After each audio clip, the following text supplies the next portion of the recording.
हम ब्रह्म विद्या के सभी जिज्ञासुओं का आवाहन करते हैं। जीवन मंथन में आइए हम और आप सभी मिलकर श्रद्धा भरे हृदय से आज भावनात्मक यात्रा करते हैं।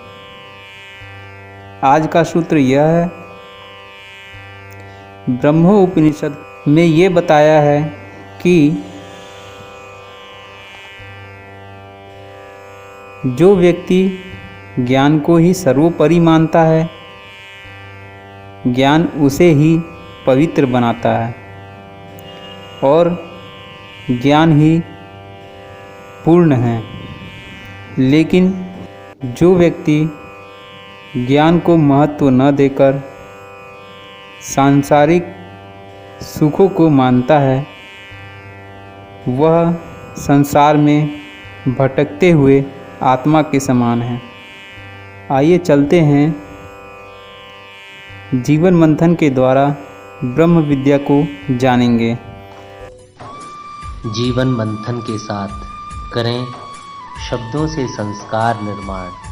सब्सक्राइब कीजिए जीवन मंथन।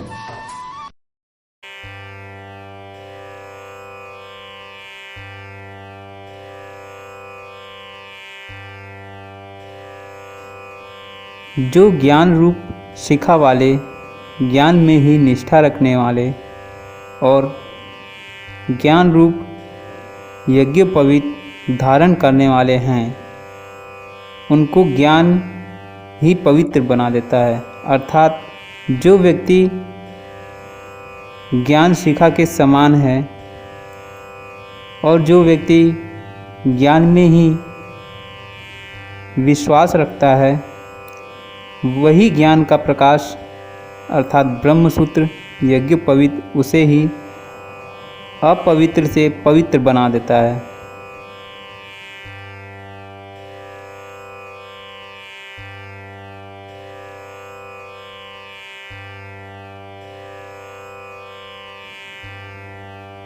दूसरा है, जिस पुरुष प्राणी की शिखा के समान ज्ञान की ही शिखा होती है, उनके लिए दूसरी शिखा होती ही नहीं है और वे ही सच्चे शिखाधारी और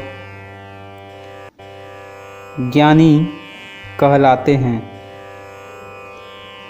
इनके सिवाय अन्य लोग जो सिर्फ दिखावे के लिए चोटियां रखते हैं, वे शिखाधारी नहीं कहे जा सकते।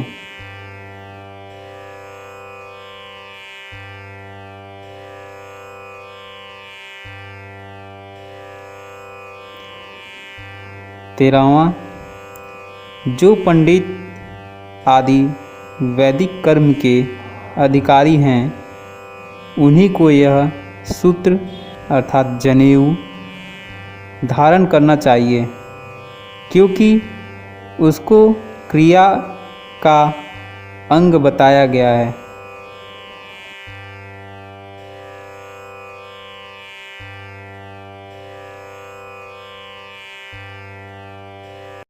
ब्रह्मवक्ता कहते हैं कि जिसकी शिखा ज्ञानमय है और उसका यज्ञोपवीत सूत्र भी ज्ञानमय है, उनका ब्रह्मतत्व संपूर्ण है।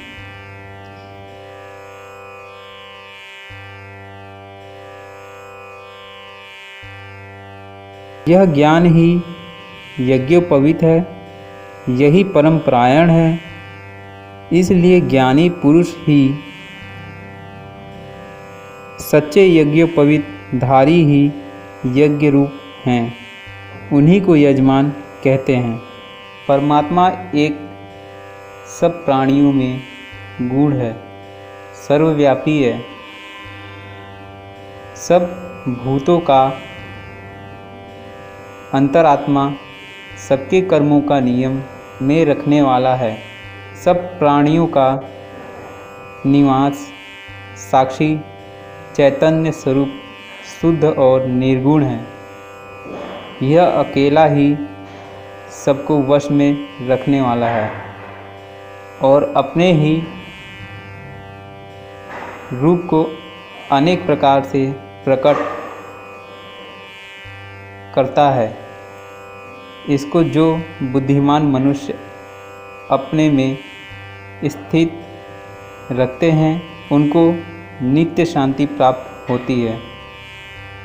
जिस प्रकार तिल में तेल, दही में घी, प्रवाह में पानी, लकड़ी में अग्नि अप्रकट रूप से रहती है, उसी प्रकार आत्मा भी हमारे भीतर छिपा हुआ है।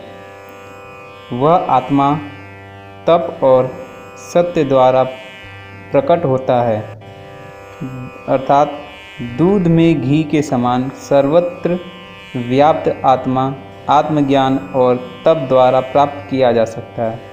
यह आत्मा ही ब्रह्म है। यही उपनिषद का परम पद है।